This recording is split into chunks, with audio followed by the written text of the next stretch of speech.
ಇದು ಮೊದಲಿಂದ ಸಿನಿಮಾದಲ್ಲಿ ಒಂದು ಆಸಕ್ತಿ ಇತ್ತು, ಸಿನಿಮಾ ಮಾಡಬೇಕು ಅನ್ನೋದು ಒಂದು ಕನಸು. ಅನಿವಾರ್ಯವಾಗಿ ಅನಿರೀಕ್ಷಿತವಾಗಿ ಯಾವುದೋ ಸಂದರ್ಭ ಒದಗಿ ಬಂದಾಗ ರಂಗಸಮುದ್ರ ಸಿನಿಮಾಗೆ ನಿರ್ಮಾಣಕ್ಕೆ ಕೈ ಹಾಕಿದ್ದಾಯ್ತು. ಸಿನಿಮಾನ ನಮ್ಮ ತಂಡದವ್ರು ಬಿಟ್ಟು ಹೊರಗಡೆ ಅವರು ನೋಡಿದ್ದ ಮೊದಲನೇ ವ್ಯಕ್ತಿ ಅಪ್ಪು ಸರ್. ಆ ಬ್ಲೆಸ್ಸಿಂಗ್ಸ್ ನಮ್ಮ ಸಿನಿಮಾ ಮೇಲಿದೆ. ಒಂದ್ ಕಡೆ ಅಪ್ಪು ಸರ್ ಗ್ರೀನ್ ಸಿಗ್ನಲ್ ಕೊಟ್ಟಿದ್ರೆ ಮೂವಿ ಚೆನ್ನಾಗಿದೆ ಅಂದ್ರೆ ಎಲ್ಲೊಂದ್ ಕಡೆ ಮೂವಿಯಲ್ಲಿ ಗೆಲ್ತು ಅಂತ ನಿಮ್ಗೆ ಅನ್ಸಿದೆ? ಅಪ್ಪು ಸರ್ ನಾನು ಸಿನಿಮಾನ ಪೂರ್ತಿ ನೋಡಿದ್ರಲ್ಲ, ಅಲ್ಲೇ ನಾವು ಗೆದ್ವಿ. ಎಲ್ರಿಗೂ ನಮಸ್ಕಾರ. ಒಳ್ಳೆ ಹಾಸ್ಯಕರವಾದ ಸಿನಿಮಾಗಳನ್ನು, ಒಳ್ಳೆ ಸಂದರ್ಭಗಳನ್ನ ಕುಟುಂಬ ಜೊತೆ ಕಳೆಯೋಣ. ರಂಗಣ್ಣ ರಘು ಅವರು ಬಹಳ ಅದ್ಭುತವಾದಂತ ಕಲಾವಿದರು. ನೀವು ಯಾವುದೇ ಪಾತ್ರವನ್ನು ಕೊಟ್ಟರು ಆ ಪಾತ್ರನೇ ತಿನ್ನುವಂತ ನುಂಗಾಕುವಂತ ಕ್ಯಾರೆಕ್ಟರ್ ಇರುವಂತವ್ರು ರಂಗಣ್ಣ ರಘು ಸರ್. ಎಷ್ಟೆಲ್ಲ ಸಿನಿಮಾಗಳನ್ನ ಮಾಡಿದಾರೋ ಆ ಸಿನಿಮಾಗಳಿಗಿಂತ ವಿಭಿನ್ನವಾಗಿ ನಮ್ಮ ಸಿನಿಮಾದಲ್ಲಿ ಅವರ ಪಾತ್ರ ಇದೆ. ನೀವು ಅಷ್ಟು ವಿಶೇಷವಾಗಿ ಅವ್ರ ಸಿನಿಮಾ ನೋಡ್ತೀರಿ, ಅಷ್ಟೇ ಎಮೋಷನಲಿ, ಅಷ್ಟೇ ಭಾವನಾತ್ಮಕವಾಗಿ ಟಚ್ ಆಗ್ತಾರೆ ಪ್ರತಿಯೊಬ್ಬರು. ಈಗ ಎಲ್ಲಿ ಒಂದು ಟೆಂಪಲ್ ನಲ್ಲಿ ನಾವು ಶೂಟ್ ಮಾಡಿದ್ವಿ, ಫುಲ್ ಲೈವ್ ಆಗಿರ್ತಾರೆ, ಲಕ್ಷಾಂತರ ಜನ ಇರ್ತಾರೆ, ತುಂಬಾ ಲೈವ್ ಆಗಿ ಶೂಟ್ ಮಾಡಿದ್ರಿ ಅಂತ. ನಾವು ಶೂಟ್ ಮಾಡುವಂತ ದಿನ ಒಂದು 8 ರಿಂದ 10 ದಿನ ಶೂಟ್ ಮಾಡಿದ್ವಿ. ಈ ಜಾತ್ರೆ ಸಾಂಗ್ ನ ಶೂಟ್ ಮಾಡುವಂತ 2 ದಿನ 5 ಲಕ್ಷ ಜನ ಸೇರಿದ್ರು. ಆ 5 ಲಕ್ಷ ಜನರ ಮಧ್ಯದಲ್ಲಿ ನಾವು 300 ಜನ ಕಲಾವಿದರನ್ನ ಇಟ್ಕೊಂಡು ಆ ಕ್ಯಾಮ್ರಾಗಳನ್ನ ಇಟ್ಕೊಂಡು ಶೂಟ್ ಮಾಡೋದು ಇದೆಯಲ್ಲ, ಅದು ತುಂಬಾ ದೊಡ್ಡ ಟಾಸ್ಕ್ ಅಂತ ಅನಿಸ್ತು. ಅದನ್ನ ನಾವು ಮಾಡಿದ್ವಿ ಕೂಡ. ರಿಸ್ಕ್ ಆದ್ರೂ, ಎಷ್ಟೇ ರಿಸ್ಕ್ ಆದ್ರೂ ಪರವಾಗಿಲ್ಲ ಮಾಡಿದ್ವಿ. ಎಲ್ಲೋ ಹೊಟ್ಟೋಗ್ತೀವಿ ನಾವು. ಆ ಸಾಂಗು, ಆ ಸೀಕ್ವೆನ್ಸ್ ತುಂಬಾ ಅರ್ಥಗರ್ಭಿತವಾಗಿ ಬಂದಿದೆ, ಜೊತೆಗೆ ಆ ಧ್ವನಿ ಕೂಡ ತುಂಬಾ ಅಟ್ರಾಕ್ಷನ್ ಆಗ್ತಾ ಇದೆ. ಆ ಸಾಂಗ್ ನ ಕೈಲಾಶ್ ಕೇರ್ ಅವ್ರ ಹತ್ರನೇ ಹಾಡಿಸ್ತಾರೆ. ಜನಪದದಲ್ಲಿ ಬಹಳ ಅದ್ಭುತವಾಗಿ ಬಂದಿದೆ. ಅವ್ರ ಹತ್ರನೇ ಹಾಡಿಸ್ಬೇಕು ಅಂತೇಳಿ ತೀರ್ಮಾನ ಮಾಡಿದ್ವಿ. ಬಾಂಬೆಗೆ ಹೋಗಿ ಕೈಲಾಶ್ ಕೇರ್ ಅವ್ರ ಹತ್ರನೇ ಸಾಂಗ್ ನ ಹಾಡಿಸ್ಕೊಂಡು ಬಂದ್ವಿ. ಸಿನಿಮಾ ಫಸ್ಟ್ ಕಾಪಿನ ನೋಡಿದಾಗ ಅದು ನಾನು ಸಕ್ಸಸ್ ಆಗಿದ್ದೀನಿ ಅಂತ ನನ್ನ ಮನಸ್ಸಿಗೆ ಅನ್ಸಿದೆ, ನನಗೆ ಕಣ್ಣಿಗೆ ಅನ್ಸಿದೆ, ನನ್ನ ದೃಷ್ಟಿಗೆ ಅನ್ಸಿದೆ, ನನ್ನ ಬುದ್ಧಿಗೂ ಅನ್ಸಿದೆ. ಚಲನಚಿತ್ರ ರಂಗ ಅಂದ್ರೆ ಹಾಗೆ ಸಾಕಷ್ಟು ಜನರನ್ನ ಸೂಜಿಗಲ್ಲಿನಂತೆ ತನ್ನತ್ತ ಆಕರ್ಷಣೆ ಮಾಡ್ತದೆ. ಆದ್ರೆ ಬೆರಳೆಣಿಕೆ ಒಂದಷ್ಟು ಯುವಕರುಗಳು ಇಲ್ಲಿ ಸ್ಟಾರ್ಗಳಾಗ್ತಾರೆ, ಟೆಕ್ನಿಷಿಯನ್ ಆಗ್ತಾರೆ, ಡೈರೆಕ್ಟರ್ ಆಗ್ತಾರೆ, ಪ್ರೊಡ್ಯೂಸರ್ ಕೂಡ ಆಗ್ತಾರೆ. ಇದೇ ಒಂದು ಹಾದಿಯಲ್ಲಿ ಹಾಸನ ಜಿಲ್ಲೆ ಅರಕಲಗೂಡು ತಾಲೂಕಿನ ಕೊಣನೂರಿನ ಹೊಯ್ಸಳ ಎಂಬ ಯುವಕ ಒಂದು ಹೊಸ ಸಾಹಸಕ್ಕೆ ಕೈ ಹಾಕಿದ್ದಾರೆ. ರಂಗಸಮುದ್ರ ಎನ್ನೋ ಮೂವಿಯನ್ನ ತಯಾರಿ ಮಾಡುವ ಮುಖಾಂತರ ಒಂದಷ್ಟು ಮೆಸೇಜ್ ಅನ್ನ ಕೊಡಬೇಕು ಅಂತ ಹೊರಟಿದ್ದಾರೆ. ಸಾಕಷ್ಟು ಕನ್ನಡ ಚಿತ್ರರಂಗದ ಕಲಾವಿದರುಗಳು, ಜೊತೆಗೆ ಪರಭಾಷಾ ನಟರುಗಳು, ಸಿಂಗರ್ಗಳು, ಟೆಕ್ನಿಷಿಯನ್ಗಳು ಕೂಡ ಇಲ್ಲಿ ವರ್ಕ್ ಮಾಡಿದ್ದಾರೆ. ಕಳೆದ 4 ವರ್ಷಗಳಿಂದ ಆದಂತಹ ಒಂದು ಚಿತ್ರೀಕರಣದ ರೋಚಕತೆ ಯಾವ ರೀತಿ ಇತ್ತು, ಯಾವ ಕಾರಣಕ್ಕೋಸ್ಕರ ಇವರು ಚಲನಚಿತ್ರ ರಂಗಕ್ಕೆ ಬಂದ್ರು ಅನ್ನೋದ್ರ ಬಗ್ಗೆ ಮಾತಾಡ್ಕೊಂಡು ಹೋಗ್ತೀನಿ. ಸೊ ಅದಕ್ಕಿಂತ ಮುಂಚೆ ಹೊಯ್ಸಳ ಅವರು ಯಾರು ಅನ್ನೋದ್ರ ಬಗ್ಗೆ ನಾನು ಅವ್ರನ್ನ ಪರಿಚಯ ಮಾಡ್ಕೊಡ್ತೀನಿ. ಸೊ ಹೊಯ್ಸಳ ಅವರೇ ನಮಸ್ಕಾರ. ನಮಸ್ತೆ. ನಿಮ್ಮ ಪರಿಚಯ ಮಾಡ್ಕೊಟ್ಬಿಡಿ, ಡೈರೆಕ್ಟ್ ಆಗಿ ನೀವೇ ಹೇಳ್ಕೊಟ್ಬಿಡಿ. ನನ್ನ ಪರಿಚಯ ಅಂದರೆ, ನನ್ನ ಹೆಸರು ಹೊಯ್ಸಳ, ಮೂಲತಃ ಕೊಣನೂರು, ತಾವು ಹೇಳ್ದಂಗೆ ಅರಕಲಗೂಡು ತಾಲೂಕು. ನಾನು ಓದಿದ್ದು ಅಪ್ ಟು ಡಿಗ್ರಿವರೆಗೆ ಕೊಣನೂರು. ಅದಾದಮೇಲೆ MSW master of social work Manasa ಗಂಗೋತ್ರಿನಲ್ಲಿ ಮಾಡಿದೆ. ಅದು ನನಗೆ ಒಂದು ರೀತಿ ಟರ್ನಿಂಗ್ ಪಾಯಿಂಟ್ ಅಂತ ಹೇಳ್ಬೋದು. ಯಾಕೆಂದರೆ ಅಲ್ಲಿ ಹೊಸ ಹೊಸ ಅನುಭವ, ಹೊಸ ಸ್ನೇಹಿತರ ಪರಿಚಯ, ಸಾಮಾಜಿಕವಾಗಿ, ರಾಜಕೀಯವಾಗಿ ಏನೆಲ್ಲ ಅರಿವು ನಮ್ಮೊಳಗೆ ಬರಬೇಕು, ಆ ಅರಿವು ಮೂಡಿಸೋದಕ್ಕೆ ಮಾನಸ ಗಂಗೋತ್ರಿ ಕಾರಣ ಆಯಿತು. ಅಲ್ಲಿಂದ ಏನೋ ಒಂದು ವಿಶೇಷವಾದ ಹೊಸ ಸಾಧನೆನ ಏನಾದರೂ ಒಂದು ಮಾಡಬೇಕು ಅನ್ನೋ ಛಲ ನಮ್ಮ ಮನಸ್ಸಲ್ಲಿ ಬಂದಿದ್ದು ಮಾನಸ ಗಂಗೋತ್ರಿನಲ್ಲಿ. ಅದಾದಮೇಲೆ ಹೀಗೆ ಸಣ್ಣ ಪುಟ್ಟ ರಾಜಕೀಯ ಕಾರ್ಯಕ್ರಮಗಳು, ಸಾಮಾಜಿಕ ಕಾರ್ಯಕ್ರಮಗಳ ಜೊತೆಯಲ್ಲಿ ಹೋಗ್ತಾ ಇದ್ದೆ. ಸಾಗುವಾಗ ನನಗೆ ಎ ಮಂಜು ಸರ್ ಅವ್ರ ಪರಿಚಯ ಆಯಿತು. ಒಂದು ರಾಜಕೀಯವಾಗಿ ನನಗೆ ಚಿಕ್ಕದ್ರಿಂದನೂ ಆಸಕ್ತಿ ಜಾಸ್ತಿ. ಒಂದು ನಮ್ಮ ತಂದೆ ರಾಜಕೀಯದಲ್ಲಿದ್ದರು, ಹಾಗಾಗಿ ಆ ರಾಜಕೀಯ ಆಸಕ್ತಿ ಚಿಕ್ಕದ್ರಿಂದನೂ ಇತ್ತು. ಅವ್ರ ಜೊತೆಗೆ ಬರ್ತಾ ಬರ್ತಾ ಕೊನೆಯದಾಗಿ ನಂಗೆ ಪರಿಚಯ ಆಗಿದ್ದು ಎ ಮಂಜು ಸರ್ ಅವರು. ನನಗೆ ಪ್ರತಿಯೊಂದು ವಿಷಯದಲ್ಲೂ ನನಗೆ ಗಾಡ್ ಫಾದರ್ ಅಂತ ಅಂದರೆ ಎ ಮಂಜು ಅವರು. ಅವ್ರನ್ನ ಯಾವತ್ತೂ ನಾನಿರೋ ಕೊನೆವರೆಗೂ ಅವ್ರು ನನ್ನ ಗಾಡ್ ಫಾದರ್ ಅಂತಲೇ ನಾನು ಅಂದ್ಕೊಳ್ಳೋದು, ಅವ್ರನ್ನೇ ನೆನೆಸ್ಕೊಳ್ಳೋದು. ನಾನು ಎಲ್ಲಿ ಯಾವುದೇ ಹಂತಕ್ಕೆ ಹೋದ್ರೂ ಅವರ ಕೊಡುಗೆ ಅಪಾರವಾದದ್ದು ನನ್ನ ಜೀವನದಲ್ಲಿ. ಹೀಗೆ ನಡೀತಾ ಇರುವಾಗ ಮೊದಲಿಂದ ಸಿನಿಮಾದಲ್ಲಿ ಒಂದು ಆಸಕ್ತಿ ಇತ್ತು, ಸಿನಿಮಾ ಮಾಡಬೇಕು ಅನ್ನೋದೊಂದು ಕನಸು. ಅನಿವಾರ್ಯವಾಗಿ ಅನಿರೀಕ್ಷಿತವಾಗಿ ಯಾವುದೋ ಸಂದರ್ಭ ಒದಗಿ ಬಂದಾಗ ರಂಗಸಮುದ್ರ ಸಿನಿಮಾಗೆ ನಿರ್ಮಾಣಕ್ಕೆ ಕೈ ಹಾಕಿದ್ದಾಯಿತು. ಸೊ ಈಗ ಈ ವಿಚಾರ ಹೇಳಿದ್ರೆ, ಯಾಕಂದ್ರೆ ರಾಜಕಾರಣ ಮತ್ತೆ ಚಿತ್ರರಂಗ ತಮಿಳುನಾಡು, ಆಂಧ್ರ, ಬೇರೆ ರಾಜ್ಯಗಳಲ್ಲಿ ಒಂದು ನಾಣ್ಯದ 2 ಮುಖಗಳ ತರ ಇದೆ. ಬಟ್ ಕರ್ನಾಟಕದಲ್ಲಿ ಸ್ವಲ್ಪ ಡಿಫ್ರೆಂಟ್ ಆಗಿದೆ. ಇಂಥ ಸಂದರ್ಭದಲ್ಲಿ ರಾಜಕಾರಣದಲ್ಲಿದ್ದವರು ದಿಢೀರಂತ ಮೂವಿಗೆ ಕೈ ಹಾಕ್ತೀನಿ ಅಂತ ಹೇಳಿದಾಗ ಎ ಮಂಜು ಅವರ ರಿಯಾಕ್ಷನ್ ಏನಾಗಿತ್ತು, ನಿಮ್ಮ ಗಾಡ್ ಫಾದರ್ದು ಅಂತ? ಅವರು ಯಾವುದೇ ವಿಷಯದಲ್ಲೂ ಯಾರಿಗೂ ವಿರೋಧ ಮಾಡಲ್ಲ. ಯಾರು ಯಾವುದೇ ವ್ಯಕ್ತಿ ಆದ್ರೂ ಅಷ್ಟೇ. ಕೆಲವರು ಯಾವ ರೀತಿ ತಿಳ್ಕೊತಾರೋ ಅದು ಗೊತ್ತಿಲ್ಲ. ಎ ಮಂಜು ಸರ್ ಅಂತೂ ಈಗ ನನ್ನ ಜೊತೆಲಿರೋರು ಬೆಳಿಬಾರ್ದು ಅಂತಲೂ ಅನ್ನಲ್ಲ, ನೀವು ಅವರ ಆಸಕ್ತಿದಾಯಕವಾಗಿ ಅವ್ರು ಯಾವಂತಕ್ಕಾದರೂ ಹೋಗಲಿ ನಾನು ಸಹಾಯ ಮಾಡ್ತೀನಿ, ಸಪೋರ್ಟ್ ಮಾಡ್ತೀನಿ ಅನ್ನೋ ಮನಸ್ಥಿತಿ ಇರುವಂಥವ್ರು ನಾನು ನೋಡಿದಾಗೆ. ಹಾಗಾಗಿ ಅವರು ಏನೇ ಆದರೂ ಮಾಡು, ಒಳ್ಳೇದು ಮಾಡು ಅಂತ ಅಂತಾರೆ ಅಷ್ಟೇ. ಸರ್, ಈಗ ಏನಾಗಿದೆ ಅಂದರೆ ಈಗ ರಂಗ ಸಮುದ್ರ ಅಂದ್ರೇ ಒಂದು ರೀತಿ ಹಿಸ್ಟೋರಿಕಲ್ ಟಚ್ ಕೊಡ್ತಕ್ಕಂಥ ನೇಮ್ ಇದು, ಒಂದು ವೈಬ್ರೇಷನ್ ಇದೆ. ಏನು ಹೇಳಲಿಕ್ಕೆ ಹೊರಟಿದ್ದಾರೆ, ಯಾವ ಕಾರಣಕ್ಕೆ ಈ ಮೂವಿಗೆ ರಂಗ ಸಮುದ್ರ ಅಂತ ಹೆಸರು ಬಂತು ಅನ್ನೋ ಕ್ಯೂರಿಯಾಸಿಟಿ ಇದೆ. ರಂಗಸಮುದ್ರ ಅನ್ನೋ ಆ ಹೆಸರಲ್ಲೇ ಒಂದು ವಿಶೇಷತೆ ಇದೆ. ಫಾರ್ ಎಕ್ಸಾಂಪಲ್ ಸಮುದ್ರ ಅಂತಂದರೆ ಸಮುದ್ರಕ್ಕೆ ಎಲ್ಲ ರೀತಿಯ ಕಲ್ಮಶಗಳು ಸಮುದ್ರಕ್ಕೆ ಬಂದು ಸೇರುತ್ತೆ, ಕೊನೆಯಲ್ಲಿ ಸಮುದ್ರ ತಿಳಿಯಾಗಿ ಕಾಣುತ್ತೆ. ಅದೇ ರೀತಿ ಇದು ಒಂದು ಊರಿನಲ್ಲಿ ಆ ಪ್ರದೇಶದಲ್ಲಿ ನಡೀತಕ್ಕಂಥ ಘಟನೆ. ಆ ಘಟನೆಯಲ್ಲಿ ಆ ಪ್ರದೇಶದಲ್ಲಿ ಶೈಕ್ಷಣಿಕವಾಗಿ, ಸಾಮಾಜಿಕವಾಗಿ ಮತ್ತು ಈ ಎಲ್ಲ ರೀತಿಯಲ್ಲೂ ನಡೀತಕ್ಕಂಥ ಘಟನೆಗಳನ್ನ ಸೇರಿಸಿ ಒಂದು ಸಿನಿಮಾನ ಮಾಡಿದ್ದೀವಿ. ಲೋಕಲಾಗಿ ಏನು ಅಂತಂದರೆ ಸಮಾಜಕ್ಕೆ ಒಂದು ಒಳ್ಳೆ ಮೆಸೇಜ್ ಕೊಡಬೇಕು ಅನ್ನೋ ದೃಷ್ಟಿನಲ್ಲಿ ಈ ಸಿನಿಮಾ ಇದೆ. ನಾನು ಪೋಸ್ಟರ್ ನೋಡ್ತಾ ಇದ್ದೀನಿ, ನಮ್ಮ ರಾಘಣ್ಣ ಅವರು ಕೂಡ ಕಾಣಿಸ್ಕೊಳ್ತಾ ಇದ್ದಾರೆ. ಹೇಗೆ ಟಚ್ ಆಯಿತು, ಏನು ಸೀನು, ಏನು ರೋಲ್ ಅವ್ರದ್ದು ಅಂತೇಳಿ? ರಾಘಣ್ಣ ಅವ್ರದ್ದು ಅಂತಂದರೆ ಅದನ್ನು ನಾನು ನೆನೆಸ್ಕೊಳ್ಳೇಬೇಕು. ನೀವು ಕೇಳಿದಿರಿ, ನೆನೆಸ್ಕೊತೀನಿ. ನಮ್ಮ ಸಿನಿಮಾದಲ್ಲಿ ಒಂದು ವಿಶೇಷ ಇದೆ. ಏನು ಅಂತಂದರೆ ಭಾವನಾತ್ಮಕವಾಗಿ, ಎಮೋಷನಲ್ ಆಗಿ ಒಂದು ಘಟನೆ. ಈ ಸಿನಿಮಾನ ಪ್ರಾರಂಭ ಮಾಡಿದಾಗ ನನಗೆ ರಾಜ್ಕುಮಾರ್ ಅಸ್ಕಿ, ಕೊಪ್ಪಳದವರು, ಡೈರೆಕ್ಟ್ರು, ಹಂಸಲೇಖ ಅವರ ಶಿಷ್ಯ, ದೇಸಿ ತಂಡ ಅಲ್ಲಿದ್ದರು. ಅವ್ರು ಬಂದು ಹಿಂಗೆ ಘಟನೆ ಅಂದರೆ ನನಗೆ ಸಿನಿಮಾ ಮಾಡಬೇಕು ಅಂತ ಇದ್ದಾಗ ಹಿಂಗೆ ಒಂದು 3-4 ಜನ ಯಾರೋ ಸ್ನೇಹಿತರುಗಳು ಸಿಕ್ಕಿದ್ರು, ಒಟ್ಟಿಗೆ ಮಾಡೋಣ ಅಂತ ಪ್ಲ್ಯಾನ್ ಮಾಡಿದ್ವಿ. ಆ ಟೈಮಲ್ಲಿ ಸ್ವಲ್ಪ ಫ್ರೀ ಇದ್ದೆ ನಾನು, 2 ವರ್ಷ, 2019 ಮಾಡೋಣ ಅಂತ ಅಂದ್ಕೊಂಡಾಗ ಬಂದರು ಸ್ನೇಹಿತರುಗಳು. ರಾಜ್ಕುಮಾರ್ ಬಂದು ಕತೆ ಹೇಳಿದಾಗ ನನಗೆ ಒಂದು ಮುಕ್ಕಾಲು ಗಂಟೆ ಅಷ್ಟು ಅವ್ರ ಕತೆ ಹೇಳಿದ್ರು. ಕತೆ ಹೇಳಿದ ತಕ್ಷಣ ನನಗೆ ಇಷ್ಟ ಆಯಿತು. ಪರವಾಗಿಲ್ಲ, ಇದನ್ನು ಮಾಡ್ಬೋದು. ಏನಕ್ಕೆ ಮಾಡ್ಬೋದು ಅಂತಂದರೆ, ನಾನು ಓದಿದ್ದು ಮತ್ತು ಬೆಳ್ಕೊಂಡು ಬಂದಿದ್ದು ಎಲ್ಲನೂ ಸಮಾಜದೊಳಗೇ. ಆ ಸಮಾಜಕ್ಕೆ ಒಂದು ಮೆಸೇಜ್ ಕೊಡಬೇಕು ಅನ್ನೋ ಕಾನ್ಸೆಪ್ಟು ಈ ಸಿನಿಮಾದಲ್ಲಿತ್ತು. ಹಂಗಾಗಿ ಫಸ್ಟ್ ಅಟೆಂಪ್ಟಲ್ಲಿ ಆ ಸಿನಿಮಾನ ಸ್ಟೋರಿನ ಓಕೆ ಮಾಡಿದ್ವಿ. ಸ್ನೇಹಿತರುಗಳು ಜೊತೆಲಿ ಸೇರಿ ಒಟ್ಟಿಗೆ ಮಾಡೋಣ ಅಂತ ಅಂದರು. ಆಗ ಒಂದು ಚಿಕ್ಕ ಬಡ್ಜೆಟಲ್ಲಿ ಮಾಡೋಣ ಅಂತ ಅಂದಿದ್ದರಿಂದ 4 ಜನ ಸೇರಿದ್ರು.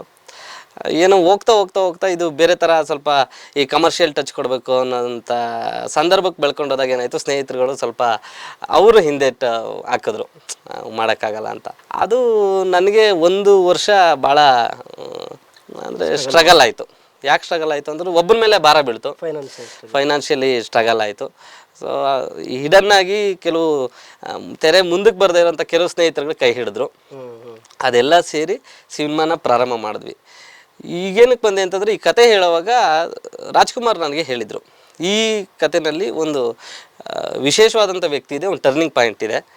ಆ ಪಾತ್ರಕ್ಕೆ ವಿಶೇಷವಾದ ವ್ಯಕ್ತಿನೇ ಮಾಡಬೇಕು. ಅದು ಯಾರು ಅಂತಂದರೆ ಅಪ್ಪು ಅವರು, ಪುನೀತ್ ಸರ್ ಅಂತ. ನಾನು ಮಾಡ್ತೀನಿ ಸರ್, ಪುನೀತ್ ಸರ್ನ ಒಪ್ಪಿಸ್ತೀನಿ, ಅವರು ಒಪ್ತಾರೆ ಅನ್ನೋ ನಂಬಿಕೆ ನನಗಿದೆ ಅಂತಂದರು. ಸೊ ಆ ಕಾನ್ಫಿಡೆನ್ಸ್ ಮೇಲೆ ಆ ರೋಲ್ಗೆ ಅವರೇ ಸೆಟ್ ಆಗ್ತಾರೆ ಅನ್ನೋದು ನಾವೆಲ್ಲ ಇಡೀ ಚಿತ್ರತಂಡ ನಿರ್ಧಾರ ಮಾಡಿದ್ಮೇಲೆ ಆಯಿತು, ಓಕೆ ಅಂತೇಳಿ ಎಲ್ಲ ಶೂಟಿಂಗ್ನ ಮುಗಿಸಿದ್ವಿ ನಾವು. ಆ ಗೆಸ್ಟ್ ರೋಲ್ ಏನಿತ್ತು, ಆ ಗೆಸ್ಟ್ ರೋಲ್ದನ್ನು ಬಿಟ್ಟು ಚಿತ್ರೀಕರಣ ಎಲ್ಲನೂ ಮುಗಿಸಿ 1 ವರ್ಷ ಅಪ್ಪು ಸರ್ಗೆ ಸಲುವಾಗಿ ವೆಯ್ಟ್ ಮಾಡಿದ್ವಿ. 1 ವರ್ಷ ವೆಯ್ಟ್ ಮಾಡಿದ್ವಿ. 1 ವರ್ಷ ಕಾಯ್ದ ನಂತರ ಯಾವುದೋ ಒಂದು ರೂಪದಲ್ಲಿ ನಮ್ಗೆ ಅಪಾಯಿಂಟ್ಮೆಂಟ್ ಸಿಕ್ತು. ಅವ್ರ ಅಪಾಯಿಂಟ್ಮೆಂಟ್ ಸಿಕ್ಕಿ ಆಯಿತು, ಓಕೆ ನನಗೆ ಸಿನಿಮಾನ ಕೊಡಿ, ನಾನು ನೋಡ್ಬಿಟ್ಟು ನಾನು ಹೇಳ್ತೀನಿ ಅಂತ ಹೇಳಿದ್ರು ಅವರು. ಓಕೆ, ಅವರು ನೋಡ್ತೀನಿ ಅಂತ ಹೇಳಿರೋದೇ ನಮ್ಮ ಪುಣ್ಯ ಅಲ್ಲ. ಆಯಿತು ಅಂಥೇಳಿ ಹಾರ್ಡ್ ಡಿಸ್ಕಿಗೆ ಹಾಕಿ ಅವರ ಮ್ಯಾನೇಜರ್ ಅವ್ರ ಹತ್ರ ಸಿನಿಮಾನ ಕೊಟ್ಟು ವೆಯ್ಟ್ ಮಾಡಿದ್ವಿ ಒಂದು 15 ದಿನ. ಸೊ ಅವ್ರ ಕಡೆಯಿಂದ ಮತ್ತೆ ಕರೆ ಬಂತು ನಮಗೆ, ಇಡೀ ಸಿನಿಮಾನ ನೋಡಿ ನಮ್ಮ ಸಿನಿಮಾದಲ್ಲಿ ಮುಖ್ಯ ಪಾತ್ರದಾಗ ರಂಗಣ್ಣ ಸರ್ ಅವ್ರಿಗೆ ಫೋನ್ ಮಾಡಿ ಅವರು, ಸಿನಿಮಾದಲ್ಲಿ ಥೀಮ್ ಚೆನ್ನಾಗಿದೆ, ಕತೆ ಚೆನ್ನಾಗಿದೆ ರಂಗಣ್ಣ, ನೀವು ಚೆನ್ನಾಗಿ ಆ್ಯಕ್ಟ್ ಮಾಡಿದಿರಿ, ನಾನು ಏನು ಮಾಡಬೇಕು, ಇದು ನನಗೆ ಇಷ್ಟ ಆಗಿದೆ ಅಂತ ಹೇಳಿದ್ರು. ಅವರು ನಮಗೆ ರಿಟರ್ನ್ ಫೋನ್ ಮಾಡಿದ್ರು, ಅಪ್ಪು ಸರು ಒಪ್ಪೋ ಥರ ಒಪ್ಪಿದ್ದಾರೆ, ಡೇಟನ್ನು ನಾನು ಮುಂದಿನ ತಿಂಗಳಲ್ಲಿ ಕೊಡ್ತೀನಿ ಅನ್ನೋ ಥರಕ್ಕೆ ಹೇಳಿದ್ದಾರೆ ಅಂತ. ಅವ್ರು ಒಪ್ತಾರೋ ಮಾಡ್ತಾರೋ ಬಿಡ್ತಾರೋ ಅನ್ನೋದು ಸೆಕೆಂಡ್ರಿ. ಗ್ರೀನ್ ಸಿಗ್ನಲ್ ಸಿಗೋದ್ರ ಜೊತೆಗೆ ನಮ್ಮ ಇಡೀ ಸಿನಿಮಾನ ನಮ್ಮ ತಂಡದವ್ರು ಬಿಟ್ಟು ಹೊರಗಡೆ ಅವ್ರಿಗೆ ನೋಡಿದ್ದ ಮೊದಲನೇ ವ್ಯಕ್ತಿ ಅಪ್ಪು ಸರ್. ಆ ಬ್ಲೆಸ್ಸಿಂಗ್ಸು ನಮ್ಮ ಸಿನಿಮಾ ಮೇಲಿದೆ. ಅವರು ಒಪ್ಪಿದ್ರು, ಬಟ್ ವಿಧಿ ಅವರು ಡಿಸೆಂಬರ್ ಜನವರಿ ಟೈಮಲ್ಲಿ ಮಾಡ್ಕೊಳ್ಳೋಣ ಅನ್ನೋ ಥರಕ್ಕೆ ಅವರ ಇದರಲ್ಲಿ ಇತ್ತು. ದುರದೃಷ್ಟ, ನಮಗೆ ಅದೃಷ್ಟ ಇಲ್ಲ, ಅವ್ರು ನಮ್ಮಿಂದ ದೂರ ಆದರು. ಆ ಪಾತ್ರನ ಯಾರ ಹತ್ರ ಮತ್ತೆ ಮಾಡಿಸ್ಬೇಕು ಅನ್ನೋ ಚಿಂತನೆಯಲ್ಲಿದ್ದಾಗ ಯಾರೇ ಬಂದ್ರೂ ಪರವಾಗಿಲ್ಲ, ನಮಗೆ ಅವರು ರಾಜ್ಕುಮಾರ್ ಅವ್ರ ಫ್ಯಾಮಿಲಿ ಅವ್ರ ಕಡೆಯಿಂದನೇ ಮಾಡಬೇಕು ಅಂತೇಳಿ ಕೊನೆಗೆ ರಾಘಣ್ಣವ್ರನ್ನ ಹೋಗಿ ಅಪ್ರೋಚ್ ಮಾಡಿದ್ವಿ. ಅವರು ಒಪ್ಕೊಂಡು ಆ ಪಾತ್ರನ ಒಪ್ಪಿ ಮಾಡಿಕೊಟ್ರು. ಸೊ ಈ ಒಂದು ಭಾವನಾತ್ಮಕವಾದಂತಹ ಘಟನೆ ನಮ್ಮ ಸಿನಿಮಾ ಮೇಲಿದೆ. ಅಪ್ಪು ಸರ್ ಬ್ಲೆಸ್ಸಿಂಗ್ಸು ನಮ್ಮ ಸಿನಿಮಾ ಮೇಲಿದೆ. ಅಲ್ಲ ಸರ್, ಈಗ ಅಪ್ಪು ಸರ್ ನೀವೇನು ಭೇಟಿನೇ ಮಾಡೋಕ್ಕಾಗಲಿಲ್ವಾ? ಆಗಲಿಲ್ಲ. ಅದೇ ಯಾಕಂದರೆ ಕನ್ನಡ ಚಿತ್ರರಂಗದಲ್ಲಿ ತುಂಬ ಜನ ವೆಯ್ಟ್ ಮಾಡ್ತಿರ್ತಾರೆ. ಅಪ್ಪು ಸರ್ಗೆ ಫಿಲಮ್ ತೋರಿಸೋದು, ಟೈಮ್ ತೊಗೊಳ್ಳೋದು ಅಂದರೆ ತುಂಬಾ ಕಷ್ಟ. ಯಾಕಂದರೆ ಕನ್ನಡ ಚಿತ್ರರಂಗದಲ್ಲಿ ಒಳ್ಳೆ ಹೆಸರು ಮಾಡಿರ್ಬೇಕು, ಇಲ್ಲ ಯಾರಾದರೂ ಗಾಡ್ ಫಾದರ್ ಇರಬೇಕು, ಇಲ್ಲ ಏನೋ ಒಂದು ಕಾರಣಕ್ಕೆ ಅವ್ರನ್ನ ಸಂಪರ್ಕ ಮಾಡೋ ಒಂದು ವೇದಿಕೆನಾರು ಇರಬೇಕು. ಏನೂ ಇಲ್ಲ, ಹಾಸನದ ಕೊಣನೂರಿಂದ ಬಂದಂಥ ಒಂದು ಯುವಕ, ಒಂದೊಳ್ಳೆ ಸಾಹಸ ಮಾಡಿದ್ದೀರಾ. ಅಂಥದ್ರ ನಡುವೆ ಅಪ್ಪು ಸರು ನಿಮ್ಮ ಮೂವಿನ ಮನೆಗೆ ತರಿಸ್ಕೊಂಡು ಅವ್ರು ನೋಡಿ ಆ್ಯಂಡ್ ದೆನ್ ಕಮ್ಯುನಿಕೇಟ್ ಮಾಡಿ ಎಸ್ ಐ ಡೂ ಇಟ್ ಅಂತ ಹೇಳ್ತಾರೆ ಅಂದರೆ, ಒಂದು ಕಡೆ ಅಪ್ಪು ಸರ್ ಗ್ರೀನ್ ಸಿಗ್ನಲ್ ಕೊಟ್ಟಿದ್ರೆ ಮೂವಿ ಚೆನ್ನಾಗಿದೆ ಅಂದರೆ ಎಲ್ಲೊಂದು ಕಡೆ ಮೂವಿಯಲ್ಲಿ ಗೆಲ್ತು ಅಂತ ನಿಮ್ಗೆ ಅನಿಸಿದೆಯಾ? ಖಂಡಿತವಾಗ್ಲು ನನಗೆ ಅದೇ ಸಮಾಧಾನ. ನಾಳೆ 12ನೇ ತಾರೀಕು ನಾನು ರಿಲೀಸ್ ಮಾಡಿದ್ಮೇಲೆ ಯಾವಂತಕ್ಕೆ ಹೋಗುತ್ತೋ ಅದು ಗೊತ್ತಿಲ್ಲ. ಅದು ಭಗವಂತನ ಇಚ್ಛೆ. ನಮ್ಮ ಜನರು ಕರ್ನಾಟಕದ ಜನತೆ ಯಾವ ರೀತಿ ತಗೊಳ್ತಾರೆ ಅದು ಅವ್ರ ಇಚ್ಛೆ, ಅವ್ರ ಮೇಲೆ ಬಿಟ್ಟಿದ್ದೀನಿ. ಆದರೆ ಅಪ್ಪು ಸರ್ ನನ್ನ ಸಿನಿಮಾನ ಪೂರ್ತಿ ನೋಡಿದ್ರಲ್ಲ, ಅಲ್ಲೇ ನಾವು ಗೆದ್ವಿ. ಆ ಒಂದು ಸಂತೋಷದ ಮುಂದೆ ಇನ್ಯಾವ ಸಂತೋಷನೂ ನನಗಿಲ್ಲ. ಆ ಒಂದು ಥಾಟಲ್ಲಿ ಅವರು ನೋಡಿದ್ದಾರೆ ಅನ್ನೋ ಭಾವನೆನಲ್ಲೇ ನಾನೀಗ ಜನರ ಮುಂದೆ ಸಿನಿಮಾನ ಜನವರಿ 12ಕ್ಕೆ ಇಡ್ತಾ ಇದ್ದೀವಿ. ಹೇಗಿರ್ತಾರೆ? ಯಾಕಂದ್ರೆ ಈಗ ಡಾಕ್ಟರ್ ರಾಜ್ಕುಮಾರ್ ಅವ್ರ ಫ್ಯಾಮಿಲಿ ಅಂತ ಹೇಳಿದ್ರೆ ಗೆಸ್ಟರ್ಗೆ ಪ್ರೀತಿ ಕೊಡಲಿಕ್ಕೆ ಇಲ್ಲಿ ತನಕ ಕೂಡ ಎಲ್ಲೂ ಕೂಡ ಒಂದು ಅವ್ರ ಕಪ್ಪು ಚುಕ್ಕ ಇಲ್ಲ ಆ ಒಂದು ಕುಟುಂಬದಲ್ಲಿ. ರಾಘಣ್ಣ ಅವ್ರ ಜೊತೆ ನೀವು ಸೆಟ್ನಲ್ಲಿ ಇದ್ದಂಥ ಸಂದರ್ಭದಲ್ಲಿ ಹೇಗೆ ರಾಘಣ್ಣ ಅವ್ರು ಇರ್ತಿದ್ರು? ಆ ಸಂದರ್ಭದಲ್ಲಿ ಅಪ್ಪು ಸರ್ ಇಲ್ಲ, ಆಮೇಲೆ ಅವ್ರು ಶೂಟಿಂಗ್ ಬರ್ತಾರೆ, ಆ ಒಂದು ಭಾವನಾತ್ಮಕ ಕ್ಷಣಗಳು ನಿಮ್ಮ ಸೆಟ್ನಲ್ಲಿ ಯಾವ ಥರ ಇತ್ತು ಅಂತ? ಡಾಕ್ಟರ್ ರಾಜ್ಕುಮಾರ್ ಅವ್ರ ಬಗ್ಗೆ ನಾವು ನೋಡಿಲ್ಲ, ಕೇಳಿದ್ದೀವಿ. ಸಿನಿಮಾದಲ್ಲಿ ಎಷ್ಟು ಅವರು ಅದ್ಭುತವಾದ ನಟರು, ಅಷ್ಟೇ ಅದ್ಭುತವಾದಂತಹ ಒಳ್ಳೆಯ ವ್ಯಕ್ತಿತ್ವವನ್ನು ಹೊಂದಿದ್ದವರು ಅಂತೇಳಿ ನಾವು ತಿಳ್ಕೊಂಡಿದ್ದೀವಿ.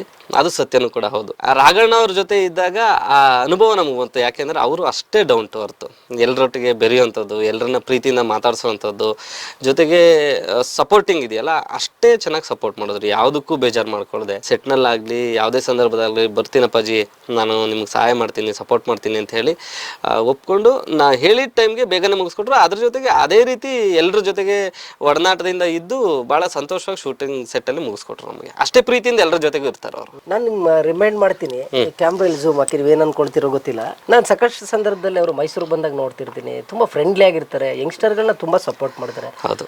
ಅಲ್ಲಿ ರಂಗಣ್ಣ ಸರ್ ರೋಲ್ ಏನು, ಯಾವ ಥರ ಇದೆ? ಯಾಕಂದ್ರೆ ಆ ಸೀನ್ ನೋಡಿದಾಗ ಎಲ್ಲೊಂದು ಕಡೆ ತುಂಬ ಒಂದು ಸ್ಪಿರಿಚುವಲ್ ಟಚ್ ಇರ್ತಕ್ಕಂಥ ಒಂದು ಪ್ಲೇಸಲ್ಲಿ ಶೂಟಿಂಗ್ ಮಾಡಿದ್ದೀರಾ ಅನ್ನೋ ಒಂದು ಸೀನ್ ಕಾಣ್ತಾ ಇದೆ. ಅಂದರೆ ಇದು ನಾನು ಹೇಳಲೇಬೇಕು, ರಂಗಣ್ಣ ರಘು ಅವರು ಭಾಳ ಅದ್ಭುತವಾದಂಥ ಕಲಾವಿದರು. ನೀವು ಯಾವುದೇ ಪಾತ್ರವನ್ನು ಕೊಟ್ಟರು ಆ ಪಾತ್ರನೇ ತಿನ್ನುವಂಥ ನುಂಗಾಕುವಂಥ ಕ್ಯಾರೆಕ್ಟರ್ ಇರುವಂಥವ್ರು ರಂಗಣ್ಣ ರಘು ಸರ್. ಅವರು ಇಷ್ಟು ಕಥೆನ ರಾಜ್ಕುಮಾರ್ ಅವರು ನಂಗೆ ಡೈರೆಕ್ಟ್ರು ಕತೆ ಹೇಳೋವಾಗಲೇ ನನ್ನ ಮೈಂಡಲ್ಲಿ ನಾನು ಫಿಕ್ಸ್ ಆಗಿದೆ, ಇದು ರಂಗಣ್ಣ ರಘು ಸರ್ಗೆ ಕೊಡಬೇಕು ಇದನ್ನು ಅಂತ. ಆಮೇಲೆ ಹೇಳಿದ್ಮೇಲೆ ಅವರು ಕೂಡ ಒಪ್ಕೊಂಡ್ರು. ಇದುವರೆಗೆ ಅವರು ಎಷ್ಟೆಲ್ಲ ಸಿನಿಮಾಗಳನ್ನು ಮಾಡಿದಾರೋ ಆ ಸಿನಿಮಾಗಳಿಗಿಂತ ವಿಭಿನ್ನವಾಗಿ ನಮ್ಮ ಸಿನಿಮಾದಲ್ಲಿ ಅವರ ಪಾತ್ರ ಇದೆ. ನೀವು ಅಷ್ಟು ವಿಶೇಷವಾಗಿ ಅವ್ರ ಸಿನಿಮಾ ನೋಡ್ತೀರಿ, ಅಷ್ಟೇ ಎಮೋಷನಲ್ಲಿ, ಅಷ್ಟೇ ಭಾವನಾತ್ಮಕವಾಗಿ ಟಚ್ ಆಗ್ತಾರೆ ಪ್ರತಿಯೊಬ್ಬರಿಗೂ. ಹೇಳಿದ್ರಿ ಸರ್, ಈಗ ಎಲ್ಲಿ ಒಂದು ಟೆಂಪಲ್ನಲ್ಲಿ ನಾವು ಶೂಟ್ ಮಾಡಿದ್ವಿ, ಫುಲ್ಲು ಲೈವ್ ಆಗಿರ್ತಾರೆ, ಲಕ್ಷಾಂತರ ಜನ ಇರ್ತಾರೆ, ತುಂಬ ಲೈವ್ ಆಗಿ ಶೂಟ್ ಮಾಡಿದ್ರಿ ಅಂತ. ಯಾವ ಊರು, ಯಾಕೆ ಆ ಪ್ಲೇಸನ್ನು ಸೆಲೆಕ್ಟ್ ಮಾಡ್ಕೊಂಡ್ರಿ? ಎಲ್ಲ ಫುಲ್ ಹಳದಿ ಕಲರೇ ಕಾಣ್ತಾ ಇದೆ ಸ್ಕ್ರೀನ್. ಅದು ನಮ್ಮ ಸಿನಿಮಾದಲ್ಲಿ ಒಂದು ಜಾತ್ರೆದೊಂದು ಸಾಂಗ್ ಇದೆ. ಆ ಜಾತ್ರೆ ಸಾಂಗ್ನ ನಾವು ಕೈಲಾಶ್ ಕೇರ್ ಅವ್ರ ಹತ್ರ ಹಾಡಿಸಿದ್ದೀವಿ. ಜಾತ್ರೆ ಆ ಸಿನಿಮಾದಲ್ಲಿ ಜಾತ್ರೆದೊಂದು ಸೀಕ್ವೆನ್ಸ್ ಬಂದಾಗ ಜಾತ್ರೆಯಿಂದ ನಾವು ಸಾಂಗ್ ಶೂಟ್ ಮಾಡಬೇಕು ಅಂತ ಇತ್ತು. ನಾನು ಇಲ್ಲೇ ಎಲ್ಲಾದರೂ ಹತ್ರದಲ್ಲಿ ಬೆಂಗಳೂರು ಸುತ್ತಮುತ್ತ ಮೈಸೂರು ಸರೌಂಡಿಂಗಲ್ಲಿ ಎಲ್ಲಾದರೂ ಮಾಡೋಣ ಅಂಥೇಳಿ ನಮ್ಮ ಟೀಮ್ ಅವ್ರಿಗೆ ಹೇಳಿದೆ. ಬಟ್ ನಮ್ಮ ಡೈರೆಕ್ಟ್ರು ಇಲ್ಲ ಸರ್, ಅಲ್ಲೊಂದು ಹುಲಿ ಜಯಂತಿ ಅಂತ ಒಂದು ಊರಿದೆ, ಅಲ್ಲೊಂದು ದೊಡ್ಡ ಜಾತ್ರೆ ನಡೆಯುತ್ತೆ, ಆ ಜಾತ್ರೆನಲ್ಲಿ ಅದನ್ನು ಶೂಟ್ ಮಾಡೋಣ ಅಂತ ಹೇಳಿದ್ರು. ಇಲ್ಲಪ್ಪ, ಅಷ್ಟೊಂದು ಜಾತ್ರೆ ಅಂದರೆ ರಿಸ್ಕ್ ಆಗುತ್ತೆ, ಖರ್ಚು ಜಾಸ್ತಿ ಆಗುತ್ತೆ, ಅಲ್ಲಿ ಹೋಗೋದ ನೋಡಿ ಯೋಚನೆ ಮಾಡಿ ಅಂತೇಳಿ. ಇಲ್ಲ ಸರ್, ಮಾಡೋಣ, ಚೆನ್ನಾಗುತ್ತೆ ಅಂತ ಹೇಳಿದ್ರು. ಸರಿ ಅಂತೇಳಿ ಮುಂಚೆ ಒಂದು ಸಲ ಮಾಡೋದಕ್ಕೂ ಮುಂಚೆ ಹೋಗಿ ನೋಡ್ಕೊಂಡು ಬಂದ್ವಿ. ನೋಡೋಕ್ಕೆ ಹೋದಾಗ್ಲೇ ನಮಗಿದು ತುಂಬ ಟಾಸ್ಕ್ ಅಂತ ಅನ್ನಿಸ್ತು. ಆದರೂ ಟೀಮ್ ಅವರೆಲ್ಲ ಇಲ್ಲ ಮಾಡೋಣ ಸರ್ ಅಂತ. ಸರಿ, ನಿಮ್ಮ ಇಷ್ಟ, ನೀವು ಮಾಡ್ತೀರಿ, ನೀವು ರೆಡಿ ಇದ್ದೀರಿ ಅಂತಂದ್ರೆ ಮಾಡಿ ಅಂತೇಳಿ ಹೇಳಿದ್ವಿ. ಆದರೆ ಅಲ್ಲಿ ಹೋದಾಗ ನಮ್ಗೆ ಗೊತ್ತಾಗಿದ್ದು, ಇಲ್ಲಿಂದ 300 ಜನ ಟೆಕ್ನಿಷಿಯನ್, ಅಂದರೆ 150 ಜನ ಡ್ಯಾನ್ಸರ್ಸು, 150 ಜನ ಟೆಕ್ನಿಷಿಯನ್ಸು. ಬೆಂಗಳೂರಿಂದ ಇಲ್ಲಿಂದ ಒಂದು 600ರಿಂದ 700 ಕಿಲೋಮೀಟ್ರ್ ದೂರ ಇದೆ. ಮಹಾರಾಷ್ಟ್ರ ಮತ್ತು ಕರ್ನಾಟಕ ಗಡಿ ಪ್ರದೇಶ ಹುಲಿ ಜಯಂತಿ ಅಂತ. ಆ ಹುಲಿ ಜಯಂತಿ ಅನ್ನೋ ಊರಲ್ಲಿ ಮಾಲಿಂಗರಾಯ ಅಂತೇಳಿ ಒಂದು ದೇವರು. ಭಾಳ ಆ ಭಾಗದ ಜನಕ್ಕೆ, ಅದ್ರ ವಿಶೇಷವಾಗಿ ಆ ಭಾಗದ ಜನಕ್ಕೆ, ಜೊತೆಗೆ ಕರ್ನಾಟಕದ ಎಲ್ಲ ಕಡೆನೂ ಅದಕ್ಕೆ ಆದಂಥ ಭಕ್ತಾದಿಗಳಿದ್ದಾರೆ. ಆ ಜಾತ್ರೆ ವರ್ಷದಲ್ಲಿ ಒಂದು ಜಾತ್ರೆ ಒಂದು ಸಲ ಜಾತ್ರೆ ನಡೆಯುತ್ತೆ. ಕನಿಷ್ಠ 10ರಿಂದ 15 ಲಕ್ಷ ಜನ ಸೇರ್ತಾರೆ ಆ ಜಾತ್ರೆಗೆ. ನಾವು ಶೂಟ್ ಮಾಡೋವಂಥ ದಿನ ಒಂದು 8ರಿಂದ 10 ದಿನ ಶೂಟ್ ಮಾಡಿದ್ವಿ. ಈ ಜಾತ್ರೆ ಸಾಂಗ್ನ ಶೂಟ್ ಮಾಡೋವಂಥ 2 ದಿನ 5 ಲಕ್ಷ ಜನ ಸೇರಿದ್ರು. ಆ 5 ಲಕ್ಷ ಜನರ ಮಧ್ಯದಲ್ಲಿ ನಾವು 300 ಜನ ಕಲಾವಿದರನ್ನ ಇಟ್ಕೊಂಡು ಆ ಕ್ಯಾಮ್ರಾಗಳನ್ನ ಇಟ್ಕೊಂಡು ಶೂಟ್ ಮಾಡೋದು ಇದೆಯಲ್ಲ, ಅದು ತುಂಬ ದೊಡ್ಡ ಟಾಸ್ಕ್ ಅಂತ ಅನ್ನಿಸ್ತು. ಅದನ್ನು ನಾವು ಮಾಡಿದ್ವಿ ಕೂಡ. ರಿಸ್ಕ್ ಆದರೂ ಎಷ್ಟೇ ರಿಸ್ಕ್ ಆದರೂ ಪರವಾಗಿಲ್ಲ ಮಾಡಿದ್ವಿ. ಅಷ್ಟೇ ಅದ್ಭುತವಾಗಿ ಆ ಸಾಂಗ್ ಬಂದಿದೆ. ಹೆಂಗೆ ಅಂದರೆ ನಿಮ್ಗೊಂದು ಎಕ್ಸಾಂಪಲ್ ಹೇಳ್ತೀನಿ. ಭಂಡಾರ, ಅಲ್ಲಿ ಭಂಡಾರ ತುಂಬ ಸ್ಪೆಷಲ್. ನೆಲದ ಮೇಲೆ ಭಂಡಾರ ಹಾಕಿರ್ತಿದ್ರೆ ಕಾಲಲ್ಲಿ ಪಾದನ ಇಟ್ಟರೆ ಪಾದ ಮುಚ್ಕೊಳ್ತಾ ಇತ್ತು. ಅಷ್ಟರ ಮಟ್ಟಿಗೆ ಅದು ಭಂಡಾರ, ಇಡೀ ಆ ಏರಿಯಾ ಪ್ರದೇಶ ಪೂರ್ತಿ ಅಷ್ಟು ಅದು ಭಂಡಾರಕ್ಕೆ ಸ್ಪೆಷಲ್ಲು. ಹಾಗಾಗಿ ಆ ಮಾಲಿಂಗರಾಯ ಸನ್ನಿಧಿನಲ್ಲಿ ಮಾಡಬೇಕು ಅಂತ ನಮ್ಗೆ ಅನ್ನಿಸ್ತು. ಹಾಗಾಗಿ ಮಾಡಿದ್ವಿ. ತುಂಬ ಚೆನ್ನಾಗಿ ಆ ಸಾಂಗು ಬಂದಿದೆ. ಸರ್ ಮೊನ್ನೆ ಕೂಡ ನೋಡ್ತಾ ಇದ್ದೀನಿ ಯೂಟ್ಯೂಬಲ್ಲಿ ಒಂದು ಹಂಚ್ಕೊಂಡಿದ್ದೀರಾ, ತುಂಬ ಒಳ್ಳೊಳ್ಳೆ ಸಿಂಗರ್ಗಳು ಕೂಡ ಹಾಡಿದ್ದೀರಾ. ಅದೇನಕ್ಕೆ ಅವರದ್ದು ಆ ವಾಯ್ಸ್ ಕೇಳ್ತಾ ಇದ್ರೆ ಒಂದು ಸೆಕೆಂಡು ಎಲ್ಲೋ ಹೊಟ್ಟೋಗ್ತೀವಿ ನಾವು. ಆ ಸಾಂಗು, ಆ ಸೀಕ್ವೆನ್ಸು ತುಂಬ ಅರ್ಥಗರ್ಭಿತವಾಗಿ ಬಂದಿದೆ. ಜೊತೆಗೆ ಆ ಧ್ವನಿ ಕೂಡ ತುಂಬ ಅಟ್ರಾಕ್ಷನ್ ಆಗ್ತಾ ಇದೆ.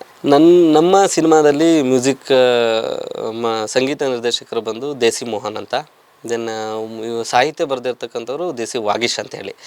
ಇಬ್ಬರೂ ಕೂಡ ನಾದಬ್ರಹ್ಮ ಹಂಸಲೇಖ ಅವರ ಶಿಷ್ಯರು. ನಾವು ಅದು ಎಲ್ಲೋ ಮಾಮೂಲಿ ನಮ್ಮ ಯಾರ ಹತ್ರನಾದರೂ ಇಲ್ಲೇ ಲೋಕಲಾಗಿ ಹಾಡ್ಸೋಣ ಅನ್ನೋ ಥರದಕ್ಕೆ ಪ್ಲ್ಯಾನ್ ಮಾಡಿ ಇಟ್ಕೊಂಡಿದ್ವಿ. ಬಟ್ ವಾಗೀಶ್ ಅವರು ಸಾಹಿತ್ಯ ಬರ್ಕೊಟ್ಟಾಗ ಆ ಸಾಹಿತ್ಯ ಕೇಳಿದ್ಮೇಲೆ ನನಗೆ ಒಂಥರ ಮೈರೋಮಾಂಚನ ಆಯಿತು. ಇದು ಭಾಳ ಅದ್ಭುತವಾಗಿದೆ. ಈ ಸಾಂಗು ಯಾರನ್ನ ಗಾಯಕರನ್ನ ಕೇಳುತ್ತೋ ಆ ಗಾಯಕರ ಹತ್ರನೇ ಇದನ್ನು ಹಾಡ್ಸೋಣ ಅಂಥೇಳಿ ನಾನು ಮ್ಯೂಸಿಕ್ ಡೈರೆಕ್ಟ್ರಿಗೂ ಹೇಳಿದೆ, ವಾಗೀಶ್ಗೂ ಹೇಳಿದೆ. ಅದು ಹೇಳಿದ್ಮೇಲೆ ಪ್ರತಿಯೊಂದು ಸಾಂಗಿಗೂ ಈಗ ಜಾತ್ರೆ ಸಾಂಗ್ ಕೈಲಾಸ ಅನ್ನೋದೊಂದು ಸಾಂಗು, ಆ ಸಾಂಗ್ನ ಕೈಲಾಶ್ ಕೇರ್ ಅವ್ರ ಹತ್ರನೇ ಹಾಡಿಸ್ತಾರೆ. ಜನಪದದಲ್ಲಿ ಭಾಳ ಅದ್ಭುತವಾಗಿ ಬಂದಿದೆ. ಅವ್ರ ಹತ್ರನೇ ಹಾಡಿಸ್ಬೇಕು ಅಂತೇಳಿ ತೀರ್ಮಾನ ಮಾಡಿದ್ವಿ. ಬಾಂಬೆಗೆ ಹೋಗಿ ಕೈಲಾಶ್ ಕೇರ್ ಅವ್ರ ಹತ್ರನೇ ಆ ಸಾಂಗ್ನ ಹಾಡಿಸ್ಕೊಂಡು ಬಂದ್ವಿ. ಅದಾದಮೇಲೆ ಇನ್ನೊಂದು ನಮ್ಮ ಸಿನಿಮಾದಲ್ಲಿ ಒಂದು ಇಂಪಾರ್ಟೆಂಟ್ ಒಂದು ಸೀನ್ ಇದೆ. ಆ ಸಿನಿಮಾಗೆ ತಿರುವು ಕೊಡೋ ಅಂಥ ಒಂದು ಸೀನ್. ಆ ಒಂದು ಸಾಂಗ್ ಇದೆ. ಅದು ಮಾನವೀಯತೆಗೆ ಭಾಳ ಹತ್ತಿರವಾಗಿ ಮನಸ್ಸಿಗೆ ಟಚ್ ಆಗುವಂಥ ಒಂದು ಸಾಂಗು. ಆ ಸಾಂಗ್ನ ಅದರಲ್ಲಿ 2 ವಿಶೇಷತೆ. ಒಂದು, ಆ ಸಾಂಗ್ನ ಬರೆದಂಥ ದಿನ ನಮ್ಮ ಕರ್ನಾಟಕದ ರೆಬಲ್ ಸ್ಟಾರ್ ಅಂಬರೀಷ್ ಅವರು ತೀರೋದಂಥ ದಿನ ಆ ಸಾಂಗ್ನ ನಾವು ಬರೆದಿದ್ದು ಸಿನಿಮಾಗೆ ಅಂತೇಳಿ. ಅವ್ರನ್ನ ಮಂಡಲೇ ಇಟ್ಕೊಂಡು ಅದನ್ನು ಬರೆದ್ರು. ಹಂಗಾಗಿ ಆ ಸಾಂಗ್ ಅಷ್ಟು ಅದ್ಭುತವಾಗಿ ಬಂತು. ನಾವು ಒಟ್ಟಿಗೆ ಕೂತಿದ್ದಾಗ ಬರೆದಿದ್ದು ವಾಗೀಶು. SPB ಅವ್ರ ಹತ್ರ ಆಡಿಸ್ಬೇಕು ಅಂತ ತೀರ್ಮಾನ ಮಾಡಿದ್ವಿ. SPB ಅವ್ರ ಹತ್ರ ಆಡಿಸ್ಬೇಕು ಅಂತ ತೀರ್ಮಾನ ಮಾಡಿದ್ವಿ. ಅವ್ರಿಗೂ ಟ್ರ್ಯಾಕ್ನು ಕಳಿಸಿದ್ವಿ. ಆದರೆ ಆ ಟೈಮಲ್ಲಿ ಕೊರೋನಾ ಟೈಮಲ್ಲಿ ಅವರು ಹಾಡೋಕ್ಕಾಗಲಿಲ್ಲ. ಅದಾದಮೇಲೆ ಇನ್ನು ಯಾರ ಹತ್ರ ಆಡಿಸೋದು ಆ ಥರದ್ದು ವಾಯ್ಸು ಅಂತ ಯೋಚನೆ ಮಾಡುವಾಗ ಕೀರ್ವಾಣಿ ಅವರು ನೆನಪಾಯಿತು.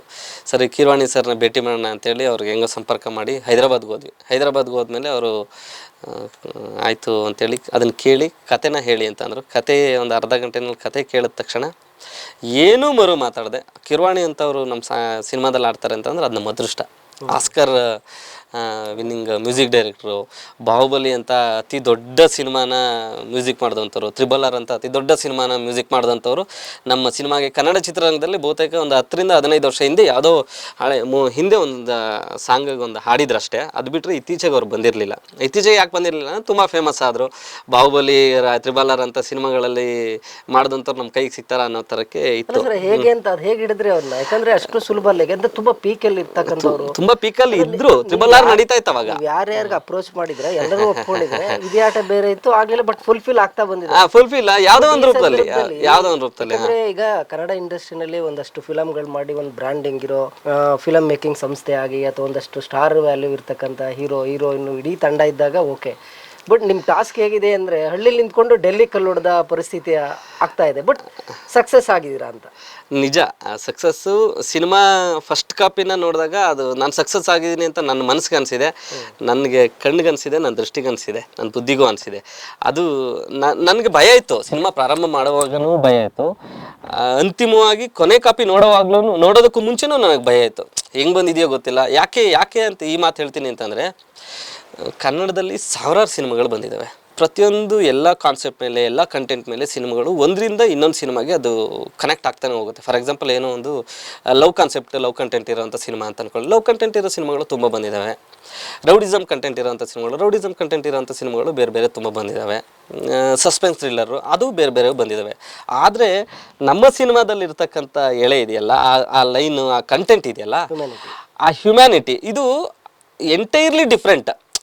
ಇದುವರೆಗೆ ಬಂದಿರತಕ್ಕಂಥ ಕಂಟೆಂಟ್ಗೂ ಈ ಕಂಟೆಂಟ್ಗೂ ಡಿಫ್ರೆಂಟೇ ಇದೆ. ನೀವು ಸಿನಿಮಾ ನೋಡಿದಾಗ ನೀವು ಹೇಳ್ತೀರಿ ಈ ಒಂದು ಕಥೆನೂ ಇಟ್ಕೊಂಡು ನೀವು ಒಂದು ಸಿನಿಮಾ ಮಾಡಿದಿರಲ್ಲ, ಭಾಳ ಅದ್ಭುತವಾಗಿ ಬಂದಿದೆ, ಇದು ನಾವು ಅನ್ಕೊಂಡಿರಲಿಲ್ಲ ಅಂತ ನೀವು ಅಂತೀರ. ಆ ರೀತಿ ಹೊಸ ಒಂದು ಕಥೆನ ಇಟ್ಕೊಂಡು ಹೊಸ ಕಂಟೆಂಟ್ನ ಇಟ್ಕೊಂಡು ಸಿನಿಮಾ ಮಾಡುವಾಗ ನನಗೆ ಕೂಡ ಭಯ ಇತ್ತು. ಆದರೆ ಮೊದಲನೇ ಆ ಕಾಪಿನ ನಾನು ನೋಡಿದಾಗ ನನಗೆ ನಿಜವಾಗ್ಲೂ ನನಗೆ ಹಾನೆಸ್ಟ್ಲಿ ಸಂತೋಷ ಆಯಿತು, ತುಂಬ ಚೆನ್ನಾಗಿ ಬಂದಿದೆ ಅಂತ. ಆ ರೀತಿ ಈ ಸಿನಿಮಾನ ತಂದಿಟ್ಟಿದ್ದೀವಿ. ಕಿರೋಣಿ ಅವ್ರದ್ದು ಹೇಳ್ತಾ ಇದ್ದೆ ನಾನು, ಕಿರೋಣಿ ಅವರು ಕತೆ ಕೇಳಿದ ತಕ್ಷಣ ಅರ್ಧ ಗಂಟೆನಲ್ಲೇ ನಾನು ಆಡ್ತೀನಿ ಅಂತೇಳಿ ಒಪ್ಪಿ, ವಿಶೇಷವಾಗಿ ಅವ್ರಿಗೆ ಇನ್ನೂ ಕನ್ನಡದಲ್ಲಿ ಯಾವ ರೀತಿ ಅಭಿಮಾನ ಇದೆ ಅಂತಂದರೆ, ಯೂಶಲಿ ನಾವೀಗ ಕನಸ್ಕರ್ ಅವ್ರ ಹತ್ರ ಹೋದಾಗ ಇಂಗ್ಲೀಷಲ್ಲಿ ಬರ್ಕೊಂಡು ಹೋಗಿರ್ತೀವಿ, ಅವ್ರು ಹಿಂದಿಗೆ, ಅವರ ಮಾತೃಭಾಷೆ ಹಿಂದಿಗೆ ಅದನ್ನು ಟ್ರಾನ್ಸ್ಲೇಟ್ ಮಾಡಿ ಬರ್ಕೊಂಡು ಅವ್ರು ಹಾಡ್ತಾರೆ. ಹಾಡುವಾಗ ಕಿರವಾಣಿ ಸರ್ ಕನ್ನಡದಲ್ಲೇ ಬರ್ಕೊಂಡು ಕನ್ನಡದಲ್ಲೇ ನಮ್ಮ ಸಾಂಗ್ನ ಹಾಡಿದ್ರು. ಹಾಡಾದ್ಮೇಲೆ ಅವರು, ನಾನು ಯಾವುದೋ ಕಾಲದ ಬಸವಣ್ಣನವರ ವಚನಗಳನ್ನ ನೆನಪಿಸ್ಕೊಂಡಂಗಾಯ್ತು ನನಗೆ, ಅಷ್ಟು ಅದ್ಭುತವಾಗಿದೆ ಈ ಸಾಂಗ್ ಅಂಥೇಳಿ ಅವರು ಅದನ್ನು ಹೇಳಿದ್ರು. ಅದು ನಮಗೆ ಅದಕ್ಕಿಂತ ಸಂತೋಷ ಇನ್ನೇನಿಲ್ಲ. ಒಪ್ಪಿದ್ರು. ಈಗ ಮನಸಾರೆ ಹೇಳೋವಂಥದ್ದೇ ಬೇರೆ, ಸುಮ್ಮನೆ ತೋರ್ಪಡಿಕೆಗೆ ಹೇಳೋವಂಥದ್ದೇ ಬೇರೆ. ಆದರೆ ಮನಸಾರೆ ಅವರು ಒಪ್ಪಿ ಈ ಸಾಂಗು ಅದ್ಭುತವಾಗಿದೆ ಅಂತ ಹಾಡ್ಕೊಟ್ರು.